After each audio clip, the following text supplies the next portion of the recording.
Oi, pessoal, tudo bem? Tô aqui jogada em casa porque tá tarde. Tô com sono, tô cansada. Hoje foi um dia super produtivo. Meu coque bailarina para dormir. Mas antes de deitar, eu resolvi dar atenção para umas pessoas porque eu recebo muitas mensagens, né? Claro, vocês devem saber.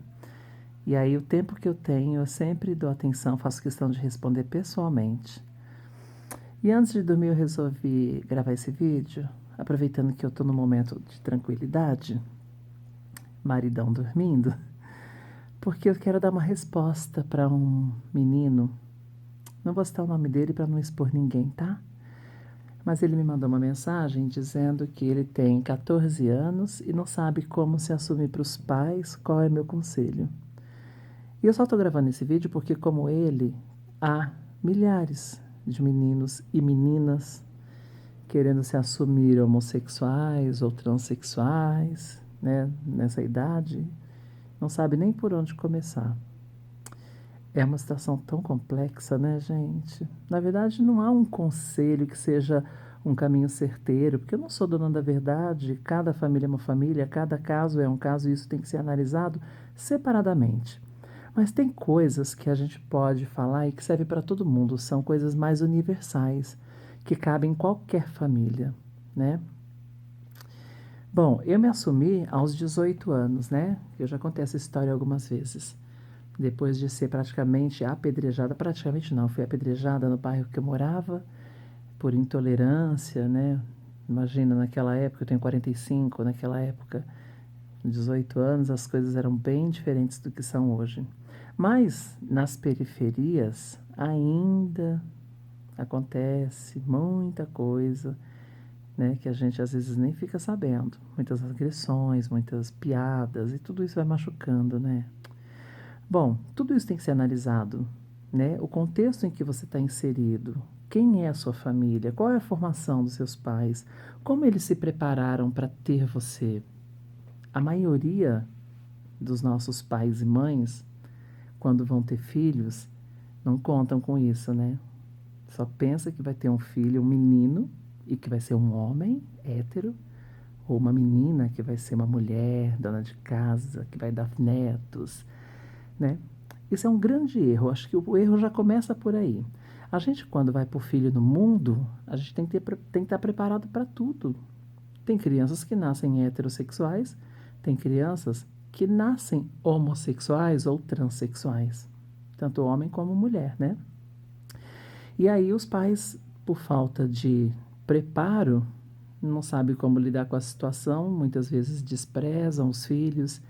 Há tantos casos que vocês nem imaginam, né? A gente que está mais ligado em ajudar essas pessoas lida com tanta situação de crianças que são postas para fora de casa com 13, 14 anos, 12, como a gente já viu, 11 anos. Nós temos um caso que a gente está cuidando, inclusive, desse, de 11 anos. É uma criança, poxa. Cadê a responsabilidade desses pais que não se prepararam para entender, amar e aceitar o seu filho incondicionalmente? Antes de pôr um filho no mundo, a pessoa tem que pensar o seguinte: eu vou amar essa criança, independente de qualquer coisa. Pode ser qualquer coisa, é meu filho. Eu vou amar e vou dar todo o amparo. Mas alguns pais não estão preparados para isso, né? Especialmente os homens. As mulheres, a maioria ainda sabe levar, né? Apesar de sofrerem com a situação. Mas alguns homens não estão. E aí, as crianças é que sofrem, né? Porque imagina, outro dia a gente viu uma trans de 15 anos, de 14 para 15 anos de idade, já de peitinho, tomando hormônio e se prostituindo ali no Ibirapuera. E eu fiquei super chateada, assim, sabe? Porque, poxa, podia ser uma filha minha, né? E eu perguntei para ir para conversar com ela e perguntei qual era o motivo dela estar fazendo o programa tão novinha. Aí ela me contou que foi posta para fora de casa e que não tinha como se manter. Claro que não tem. Que estabilidade teria uma pessoa de 14 anos na rua e ainda transexual, travesti, transexual? Impossível, né, gente? E eu fico me perguntando, meu Deus, cadê os pais dessa criança? Porque é uma criança.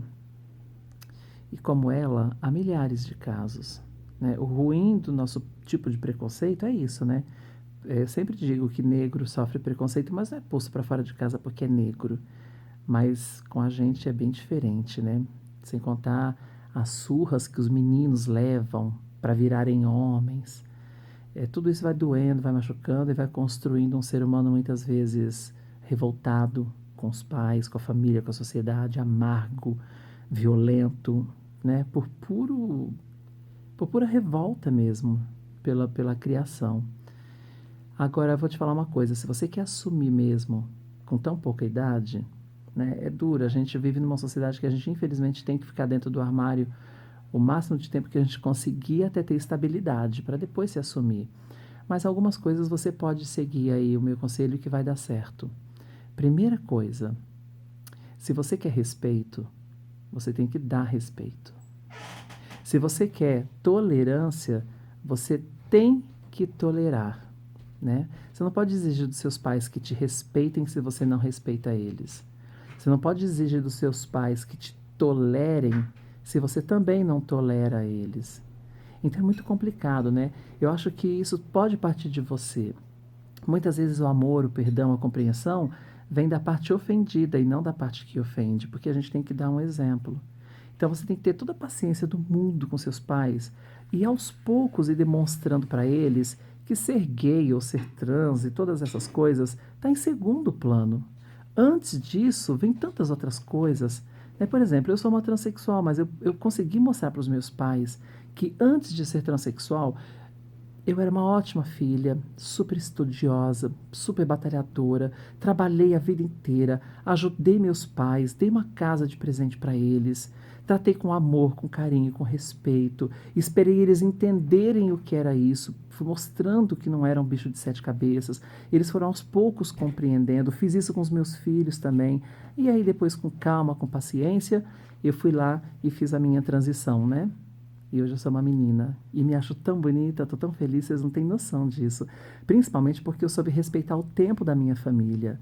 Então, eu acho que essas crianças, elas vão por um modismo, às vezes, e vão com muita sede ao pote. Né? O conselho que nós, que já passamos por isso, temos que dar é puxa o freio de mão, calma.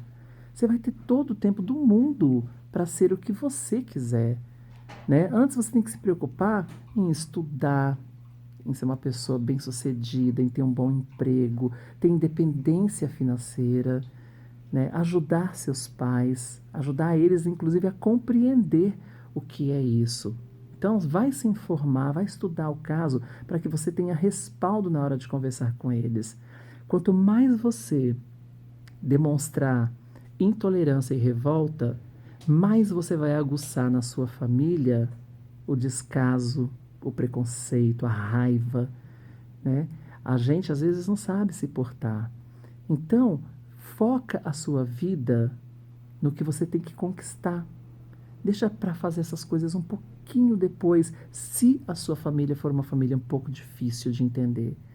Tem família que entende fácil, né? Nos Estados Unidos há vários casos de crianças com 6, 7, 8 anos que já estão tomando hormônio e virando trans. Mas a gente não pode esquecer que nós estamos no Brasil, uma sociedade conservadora, uma sociedade com um alto grau de hipocrisia, né? Uma sociedade com pouca informação, onde a religião ainda impera, e a nossa religião, você sabe, né? Mais conservadora é impossível, nos trata como aberrações, não nos respeitam, né? Ao invés de pregar o amor, prega a intolerância. Eles não se comportam como irmãos, eles se colocam na posição, na maioria das vezes, de inimigos. Eles falam da gente com ódio na palavra, no olhar, no coração. Eles vêm sempre com esse discurso de que Deus não ama o pecado, ele ama o pecador. Mentira, está querendo dizer outra coisa e a gente sabe muito bem disso, né? Eles nos detestam, porque sabem que não adianta toda a oração do mundo, porque para o armário a gente não vai voltar mais. Então, meu conselho é esse: dê muito amor para os seus pais. E o silêncio é uma prece. Quanto mais você bater o pé, quanto mais você gritar, quanto mais você discutir, mais você vai se afundar num buraco que muitos nem conseguem sair. E aí depois vem as consequências, como o suicídio, por exemplo, a depressão, ou a depressão em sequência o suicídio. Então toma muito cuidado com isso. Vai bem devagar. Ajude-os a entender o que realmente isso significa. E você vai ver que vai ser muito mais fácil do que você imagina, porque quando você um dia for se assumir, eles vão pensar, poxa, o meu filho ou a minha filha é uma pessoa tão amorosa, né? Cuida tão bem da gente, é tão respeitosa, dá tanto amor pra gente, é estudiosa, é batalhadora, trabalha com afinco naquilo que acredita, é esforçada. Então, eles vão perceber que tudo isso vem na frente. Ser homossexual vira um assunto, um detalhe ínfimo, perto da grandiosidade do ser humano que você se tornou. Tá bom? Lembre-se, a palavra tem que ser amor. E quem ama, perdoa. Quem ama, tolera. Tá bom? Espero que eu tenha ajudado um pouquinho e que você e todos vocês que passam por esse problema saibam entender que é bom esperar a hora certinha. E você vai perceber quando a hora chega. E isso não vai atrasar a sua vida em nada. Você vai ter muito tempo para curtir, para amar, para casar, para fazer tudo o que você precisa. Eu casei aos 45. Eu soube esperar a hora certinha. E eu estou tão feliz. E hoje, mais madura, eu posso garantir a vocês, com toda a certeza do mundo, espera a hora certa, tá bom? Vai dar certo. Fica tranquilo, tá? Muito amor para você, para sua família. Eu espero que você seja uma pessoa muito feliz. E todos vocês. Um grande beijo. Se você gostou do meu vídeo, curte meu canal, compartilha, né? Se esclarece para que mais pessoas também possam entender qual é o caminho. Esse é um dos caminhos, tá? Um beijo.